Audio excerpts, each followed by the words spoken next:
Setelah hujan reda, terbitlah pelangi. Metafora yang biasa orang gunakan untuk menggambarkan kebahagiaan selepas sebuah kesusahan. Kekhilafan masa lalu menjadi pengajaran yang membimbing setiap langkah kita.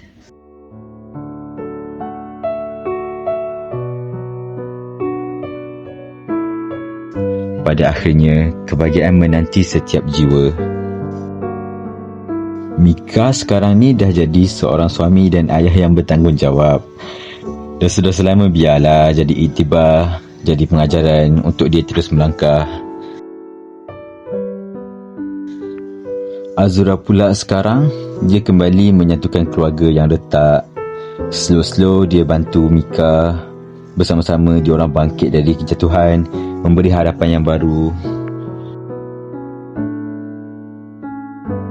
Caca pula konsisten setiap hari pergi terapi and yes, menunjukkan kesan yang baik.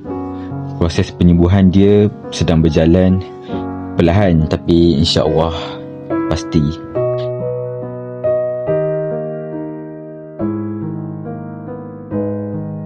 And baby dah mula dapat terima kehadiran Caca dalam hidup dia.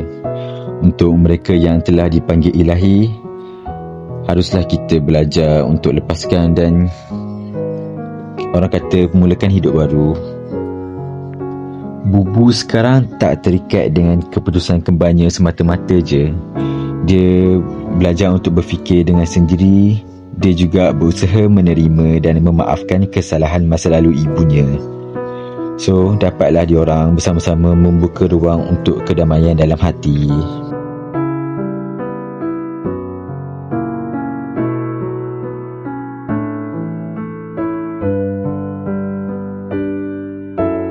Well, untuk aku pula,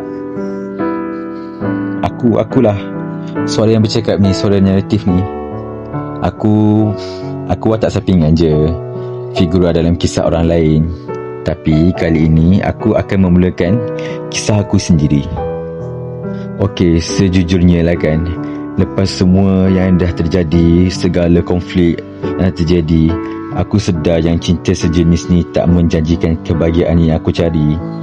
And aku sedar lepas tu aku ingin berubah menjadi insan yang lebih baik dari hari semalam. Bagaikan satu petanda untuk kembali ke fitrah asal. Perasaanku yang pernah mati untuk wanita mula berputik semula. Walaupun aku bukanlah kekasih yang terbaik untuk Mika, tetapi aku akan sentiasa berusaha untuk menjadi yang terbaik buat Caca.